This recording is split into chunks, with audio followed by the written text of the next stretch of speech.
Hello, everyone. Welcome to the Stress-Free Card Making Summit. I'm excited to be the first one kicking off the Q&As today. So get your questions ready because these only last as long as there are questions.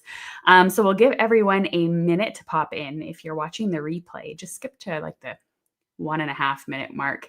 And that way we aren't wasting anybody's time. I'm going to say hello to everybody. Hello, Anne. Hello, Christine. Hello, Crafty Jam. So excited to have you here. And yes, let me know. How many presentations have you watched so far? Is it really early in the morning where you are? I know it's the 9 a.m. slot's always not the best one since it's an early one for a lot of people. All right. Good morning, Joyce. Perfect. So I'll give everybody about 30 seconds to pop on. Put in your questions in the chat. In the meantime, if you have questions about what I made, any general crafting questions, anything goes, I'm happy to answer. And yeah, so if you were looking for the class, if you haven't watched it yet, I'm just going to give a brief summary then in the last 15 seconds here before we start going with questions. So I made these 4 cards. I did use a quad stencil, but you can use any layering stencil or stencil for that matter. And the whole point of the class was kind of talking about, okay, what do you do after that? You have this pretty background, and then where do you kind of go from there? Other than just slapping a sentiment on it, right? So we went through some different fundamentals. One of my favorites is using vellum just because it adds such a nice little touch, but it doesn't distract from the card. Like putting little cardstock strips, then some embellishments, all kinds of things. So yeah, hope you enjoyed the class. Hope you had fun. Hope you enjoyed quad stencils. They are very cool. I just got a few sets, so they're fun. All right. Hello, Lori. Hello, Sharon. Hello, Shirley. All right. So like I said, pop your questions in because if there's no questions, then we don't do a Q&A, unfortunately. So if you have questions, like I said, about the project or about crafting in general or product recommendations or anything you're struggling with, super happy to help. It doesn't have to be related to the cards because they're pretty self-explanatory, right? Good morning, Suzanne. All right. Yeah, it doesn't look like there's any questions, so I don't think we need to be doing a live, do we? All right. Thinking. Yeah. So if you also have for any of the other instructors coming up today, because we have a whole day lined up with Q&As. So if you try and think of your questions ahead of time, it's probably best. And like I said, especially if you want an opinion on something, like I know usually the most common one is what's your favorite inks or something like that. And then you can hear from a few different people and their reasonings behind it, which is really nice to get a whole bunch of different opinions. All right. So I see a question from Crafty Jam. So what is my least favorite color? I would say I have a least favorite color and then I have a least used color, if that makes sense. So my least favorite color, I think when it comes to crafting is orange. Like aside from like creating a gradient blend from like yellow, orange, red for like a sunset background or something, I just find, I don't know, I don't really reach for it in general. Like I don't have any clothing that's really orange. But I would say what's even less used than orange is brown for me. Like unless it's fall time and I'm making fall leaves, I never take out the brown. So yeah, I don't even know why I have brown inks, and I don't know why I have so many. I'm looking at them right now. I'm like, why do I have so many brown inks?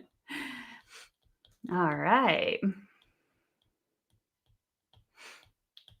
Are there other create in quad sets from TE that you like from Tailored Expressions? Yes. I have, the question is their name. One of them is like with trees. It's a Christmassy holiday set. I think Laurel used it in one of her years in the Stress-Free Card Making Summit, actually. That was one of my favorites as well. And there is, I just ordered like an abstract one that I'm looking forward to trying. I just have 3 sets. I don't have a lot of them. What's my favorite way to embellish a card or add dimension? Oh, good question. Embellish a card, definitely. I'm really into these like pearls right now, these jewel things. Pink Fresh Studio has them. I think Pretty Pink Posh has them. I'm sure lots of companies do. I really like them because as much as I do like sequins, I don't like the fact that the glue pops up through the center. So I find those ones and Pretty Pink Posh Confetti really nice because they don't have the hole in the center. So those two generally are my favorite types of embellishments to use. And I think for me personally, they're just really easy and I always have them on hand. I don't have a ton of colors or anything. I have silver and gold. And usually what I'll get is like a clear or a white, and I'll use my alcohol markers to color them if I need a colored one, because that works really well. And for dimension, I think it was the other last part of the question, just foam tape is fine. I just use, I really like the one from 3M. It was on that big roll back in the day, but I always find it's really hard to find. Like sometimes you can get it on Amazon, sometimes you can't. So I just use scrapbook.com. That works too. What stencil mat did I use? That's from Waffle Flower. It's the 9x12 one, I think, is the one that I have. I think there's a mini one now, but that was the one that I got when it first came out. Do I mass make my Christmas cards? Are they all the same? No, I do and I don't. So when I make my Christmas cards, I do my 12 Days of Christmas series. So I always have 12, at least 12, usually closer to 20, because a lot of the times I'll do multiples. Like similar, like these ones that are similar as a set, but they're, different from each other. And so I usually have a good stack of individual ones. And then my German ones, though, the ones that I create for my friends and family here, I generally do bulk make those because I really don't have a lot of like word dies and stamps in German. So I generally come up with one or two designs and make them from there. So yeah, I just, at the end of the day, I send out about 45, 50 cards, I think, at this point in time for Christmas. So if I had to make an individual one each time, that would be almost a card a week the entire year.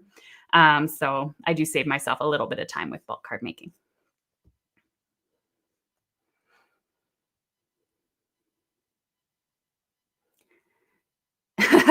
That is a Lego owl behind me. I'm always trying to find ways to blur that out, but no, it's my Hedwig from Harry Potter.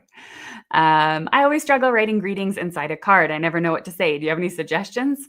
If you were part of my 12 Days of Christmas series as a paid ticket holder, I actually did a whole ebook on that. It was like 50 pages of ideas on what to write. But what I can tell you is that if you don't know what to say, I would use ChatGPT. So it just go to like ChatGPT. It's AI, but it sounds scary. But it literally is just a box where you type in a text and be like, "I'm struggling to write the inside of my Christmas cards. What could I say?" Or you could say like, "Write me a message for a family friend, or for my husband, or for my child," and it will give you some really great ideas. And you can put like funny or more sentimental or whatever the case is, like whatever kind of mood you want, and it will come up with great ideas for you. So you don't have to think too much about it if that is the case where you're having a hard time writing them. This year, I actually did like a little family newsletter. So I just put like an family update, and then I just tucked it in and put it in the card, and then I didn't have to write anything. So made my life a lot easier. What alcohol markers do you recommend? Honestly, I can't tell you which ones I recommend because I've only ever used really one brand. So aside from testing out from like close to my heart way back in the day, and I can't remember which brand that was, Olo maybe. I've always just used Copics. So that's what I use. And they are technically considered the best, but I do know there's plenty of alternatives today and I know a lot of them work to a similar quality as Copics and are a lot cheaper. Each of them comes kind of with their pros and cons though. So do your research. Like some might not be refillable, or some you can only buy like in a pack of 10 or something if you run out of one color. So yeah, I know Copics have gone up even extraordinarily more in price than they already were. So the cool thing is, like, if you watch Elise's class, the coloring class during the summit, she talks a lot about the fact that like you could even just have one color blend, like literally 3 to 5 colors, like a light, a dark, a medium, and you can color any photo, and it's really, or any picture. And it's a lot about practicing and a lot less about how many colors you actually have. So don't think you need the whole set. I think in a previous summit, there was a way to make a donation if we didn't have the budget for the full VIP membership. Is that an option this year? I will chat with Laurel about it, and we will more than likely be able to give you that option. Thank you, Amy, for letting us know that. That's always helpful. I thought the videos were 24 hours, but the clock is ticking back from 12 hours. Is this okay? I will check them all after I'm done the live, and if there's a countdown that's not set properly, then I will reset that for you. Thank you for having this event. I'm currently watching the first video by Justine. When stenciling, I noticed a rolled up $10 bill. I'm curious what she uses that for. Oh, that's interesting. That might have just been on my desk. I'm a messy person sometimes in my craft room. Do you know, or maybe I was creating a gift card or something, or putting money in an envelope for a birthday. Do you know of anyone that can use other language sentiment die cuts like French?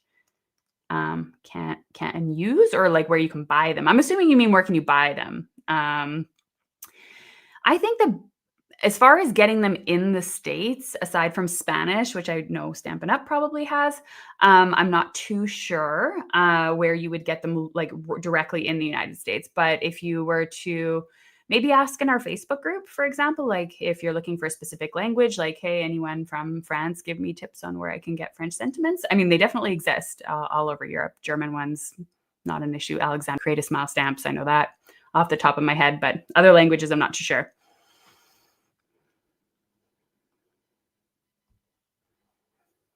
Okay, so keep up your question. Yeah, Stampin' Up! Has French. Yeah, definitely available in Canada. Stampin' Up! Has French, Carol. Yeah, that's right. I'm not sure if they're available, though, like in every catalog and in every country. That's the hard part.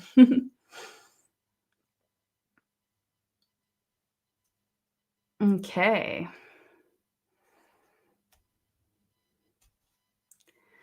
All right. So looking for more questions. Oh, I see one in there. That's a personal question. I know Laurel's not sure if she should put it up or not. It's fine.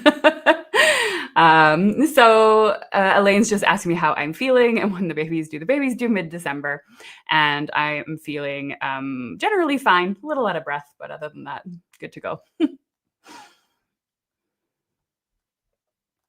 All right, if you have any more questions, throw them in the chat. If not, I will happily let you go watch more presentations in the meantime.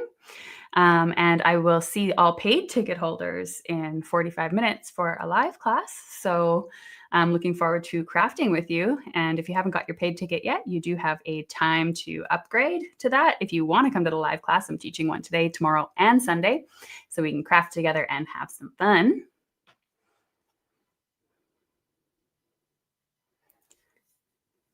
Linda White asked a question. Apparently. Oh, yeah. Can you go over the schedule for today? Just go to stressfreecardmaking.com/schedule, and the schedule is there for you. So you have the first thing that will pop up is the kickoff call, because that was yesterday, and then keep scrolling. You have all the presentations, and after the presentations, you will see all the live events for today. It's very clearly labeled on each one, like live events, presentations. So that's the best place than me just reading it off. I only have yellow, purple, and green colors of ink pads. Are there a few that would be most versatile? I mean, I think when it comes to any color you recommend, if I can only get a few. Yeah, I don't think it's really necessary to have like multiple shades of each ink if you're on a budget and are just kind of starting off with an ink collection, because you can stamp. So when you stamp, normally you're going to get the color that should match the ink pad, right? If I were to stamp on a piece of printer paper and then stamp on my project, I'm going to get a lighter color. And if I stamp twice over top on the same spot, I'm going to get a darker color. So out of each ink pad, you should be getting between 3 to 5 shades anyway, if you go the creative route like that. I recommend personally having one of each color. I would add to your collection blue and purple probably as the next two to invest in. But like I said, you don't need multiple shades of each one or anything like that. I just probably would work my way up to a rainbow. And then go from there. Favorite inks to use? I have two. I own 3 inks. I'll just explain that very quickly. I own Distress Oxide, Catherine Pooler, and Concord and Ninth. And my Distress Oxides, I generally only use when I'm doing like some sort of mixed media or background techniques, because that's kind of what they specialize in, right? For Catherine Pooler, those are my all-time favorite inks. I think they stamp really well. I love them. I love the vibrancy of them. They're my favorite. And Concord and Ninth is a runner-up to that, only because they are slightly thinner, I find, the ink pad. That's the only difference I find that I don't care for. But they do have coordinating cardstock. So if I know I'm going to be using coordinating cardstock on my project, I'll use my Concord and Ninth inks. And I don't have the whole set. I have maybe half of them. Catherine Pooler, I have the whole set, just because I have a little full set syndrome in that case. But those are my favorite. Is there a way to purchase past summits? That is a good question. So when you purchase this summit, for example, you had the option to grab the last summit, like the Fun Fold Summit, if you missed out on the ticket there. We do close them. They aren't available after the summit's over. But periodically, we may release for like a week or two the summits again as a chance to get them. The only thing is when you purchase at a later date, and this is the reason why I would say if you're going to purchase it during the summit or right before the summit, is that there's no guarantee that the bonuses are still available. And there's no guarantee that the freebies are still available. Most of the time the freebies are, but a lot of the times the bonuses aren't available anymore. So you're not getting that full value. But that's why we will discount it ever so slightly. But yeah, something, of course, Laurel and I can look into as well if anybody's looking for that. What is the live class about today? I haven't had a chance to read anything yet. What do I need to craft along? Open your emails, Ms. Lori. I put a list in there. I'm going to pull it up very quickly because I don't have it off the top of my head. But the class today, so each class this weekend has to do with masking. But we do it in 3 different ways, kind of increasing in difficulty, I guess you could say. So the supplies I suggested having was some sort of masking tape or masking paper. And if you don't have that, I said just bring copy paper, Post-it notes, or washi tape. All of those work as masks. Some white cardstock, a blending tool. I suggested 3 inks, a light, medium, and dark, or some sort of 3 that blend together nicely. A sentiment stamp. Optional would be a background cling stamp or a stencil, like a geometric pattern of some sort. And then lastly, I said, bring a few stamp sets from one company, and I'll explain why in class, that can be colored. Not that we are coloring them. There's a reason why I say that can be colored, because we need a certain type of image. If you have no quad stencils, would all 4 of my cards be that stencil? That's a good question. That's completely up to you. I mean, that would be probably the obvious choice for me. What I would probably do if I was using the same stencil and I wanted 4 different cards was I would stencil the whole background. Maybe I would mask off a strip and just stencil like a little bit of the background, or a strip going up and down, something like that, just to keep the things interesting for yourself. But yeah, it's fine. And there's no reason to create 4 cards either. If you just were inspired by using a stencil, just make a card with a stencil. That works too.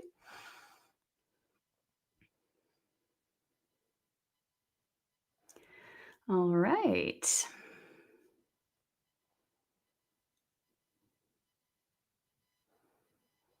Thank you so much.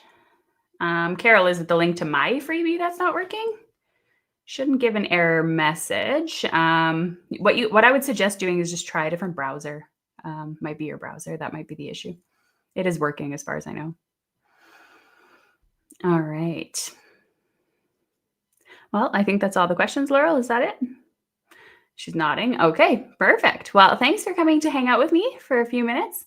The live class is recorded for ticket holders to watch later. If you have to work, no problem. It will just be right up there, the same link. So it will be right in the class, available the moment the class is done. So, oh, I see here one more question from Joyce. If we don't have a quad stencil, what type of stencil would be best to use? For this particular one, it really doesn't matter. Anything that gives you a nice background. I mean, you could either go 2 different ways. So you could do something that's like a flower, that stencils a flower or stencils an image, or you can even just do a geometric background, because the focus of the class is more on, okay, what do you do when you're done the background? What do you do with those backgrounds? So any background is totally fine to use. So it doesn't have to look anything like mine. And that's what we're going to talk a lot about too in the live class is, getting over that.